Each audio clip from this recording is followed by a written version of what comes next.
Most loved versus most hated Minecraft movie characters. Loved, Steve. Steve's debut in a Minecraft movie is nothing short of a seismic event in cinema. He turned every screening into a digital age ritual of chest-thumping excitement and communal "I am Steve" declarations. His opening pep talk, equal parts motivational coach and gleeful man-child, had crowds on their feet, chanting Minecraft like it was the chorus of their favorite anthem. Black treats every line as a golden apple as he layers manic energy over underplayed game lore, so even non-gamers can't help but grin when he yells, "Let's craft!" The magic hits the climax during the tutorial montage, where Steve patiently teaches the teens to punch trees and build shelters. That sequence mirrors the game's gentle onboarding, complete with comforting narration, only amped up with Black's signature bellow and comedic timing. Online, fans swapped clips of his block-breaking one-liners as reaction GIFs, making Steve a meme-worthy legend within hours of release. Even critics admit his performance is over the top in the best way, a perfect encapsulation of Minecraft's boundless creativity and joy. When the film pivots to its climactic showdown, Steve's rallying cry is as inspiring as lighting your first nether portal, rallying the Misfit squad to dig deep, literally and figuratively, to save the overworld. By the final scene, you're not just watching Steve, you're standing beside him, pickaxe in hand, ready to carve your own legend, proving Jack Black's boundless charisma can turn a silent game icon into the blockbuster MVP we all needed. Hated, Vice Principal Marlene. When you spot Jennifer Coolidge's Vice Principal Marlene storming the hallway in that trailer, you think, yes, more chaos. But once Marlene hits the screen, her turbocharged admin antics feel less like a clever cameo and more like a random redstone contraption someone slapped together at the last minute.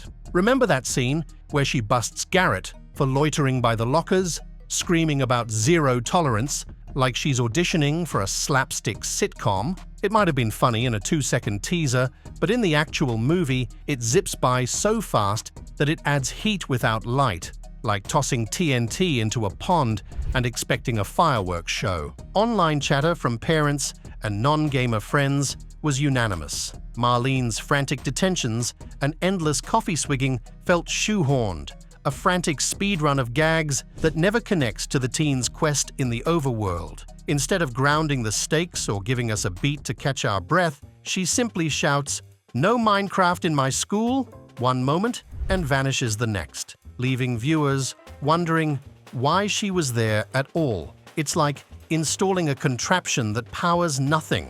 Sure, it looks fancy, but it doesn't actually help you mine diamonds. In a movie about crafting and creativity, Marlene's cameo ends up feeling like a discarded tutorial message, utterly forgettable and just a little bit annoying. Loved, Garrett, the garbage man, Garrison. Garrett storms into a Minecraft movie like a boss rush you didn't see coming.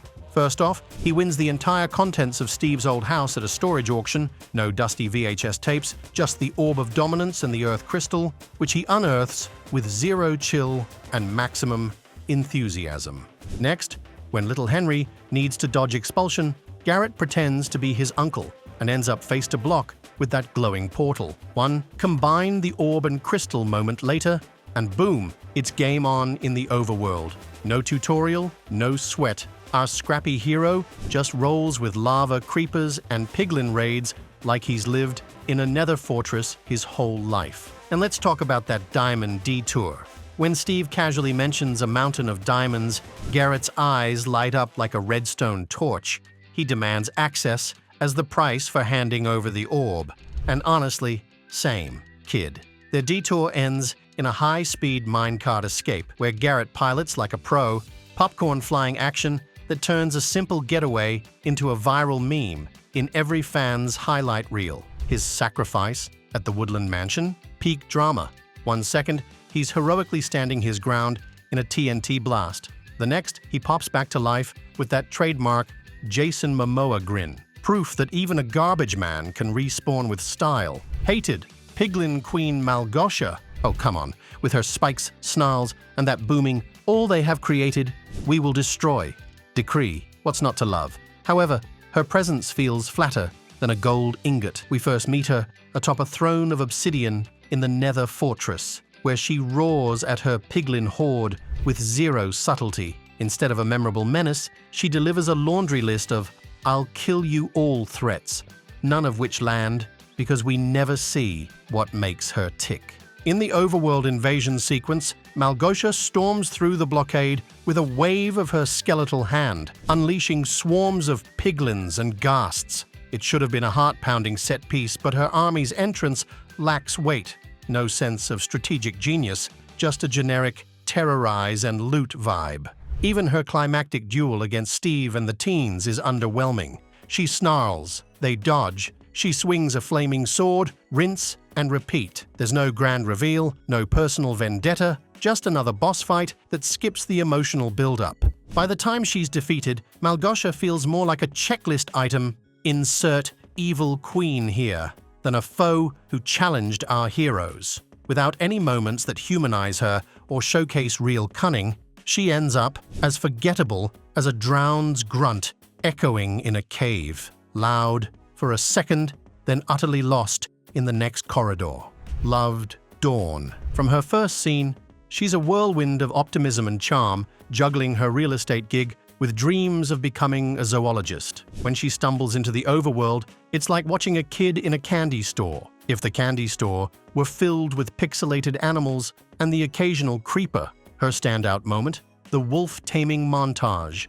Dawn approaches a wild wolf with a mix of caution and excitement, offering it a bone with a hopeful smile. The tension builds as the wolf eyes her warily, then suddenly, hearts appear above its head, signaling a successful taming. Dawn's face lights up and she exclaims, "Dennis, that's your name now." It's a scene that perfectly captures the joy of forming bonds in Minecraft, and audiences couldn't help but cheer. But Dawn isn't just about cute animal moments. When the group faces danger, she steps up with courage and quick thinking.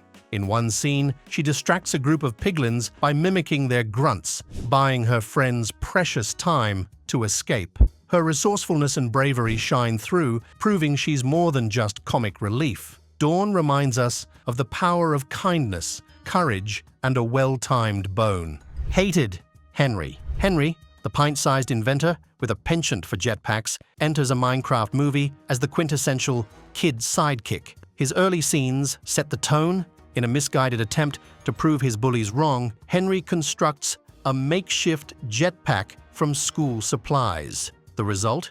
A chaotic launch that sends a potato chip mascot toppling into a river, a spectacle that feels more like a slapstick gag than character development. Throughout the film, Henry's dialogue often leans heavily on predictable quips and one-liners. While intended to inject humor, these moments frequently disrupt the narrative flow, making tense scenes feel disjointed. For instance, during a critical escape sequence, Henry's ill-timed joke about flying lessons undercuts the urgency, drawing groans rather than laughs. Moreover, his role in the group's dynamics often feels forced. While the other characters exhibit growth and adaptability, Henry remains largely static, relying on the same tropes that defined his introduction. His interactions, especially with seasoned characters like Steve and Garrett, lack depth, making him seem more like a narrative obligation than an integral part of the team.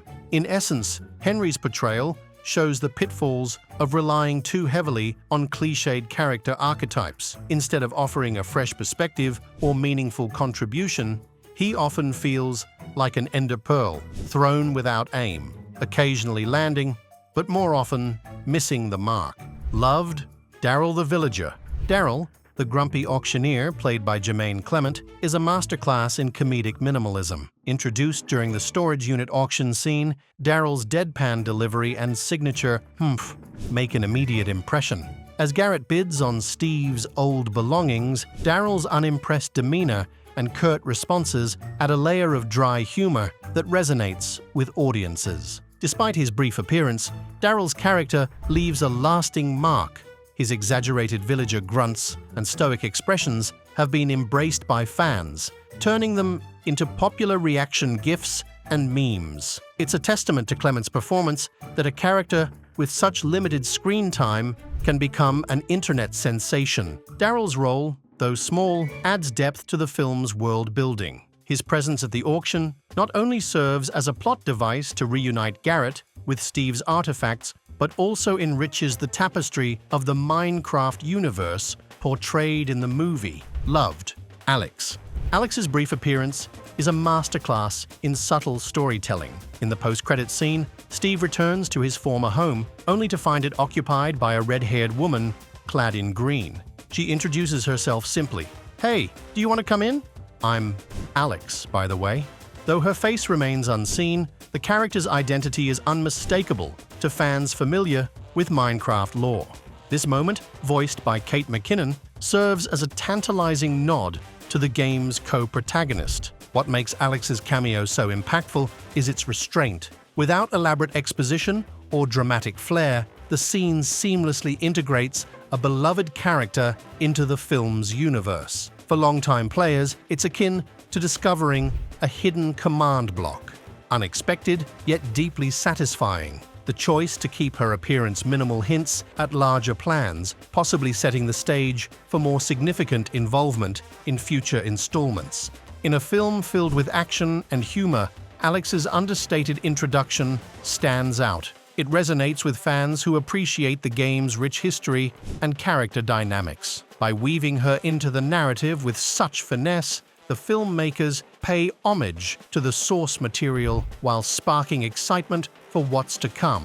It's a testament to how even the smallest moments can leave a lasting impression. Hated. General Chungus. General Chungus, voiced by director Jared Hess, is introduced in a Minecraft movie as the leader of the Piglin army and the son of the primary antagonist, Malosha. Despite his imposing title, Chungus's portrayal leans heavily into comedic territory, often undermining the tension of pivotal scenes. His dialogue, peppered with phrases like, "I'm really sorry, but I have to unalive you and stuff," is hilarious. However, Chungus's character arc lacks depth. He is depicted as a dim-witted enforcer who blindly follows orders without showcasing any strategic prowess or personal motivation. His interactions, especially with his mother Malosha, reveal a lack of agency, culminating in his abrupt demise at her hands when he fails to capture the protagonists. The character's name, Chungus, seems to be a nod to internet meme culture, which, while potentially amusing to some, feels out of place in the film's context. This choice, combined with his underwhelming presence, has led many viewers to view him as a forgettable addition rather than a formidable foe.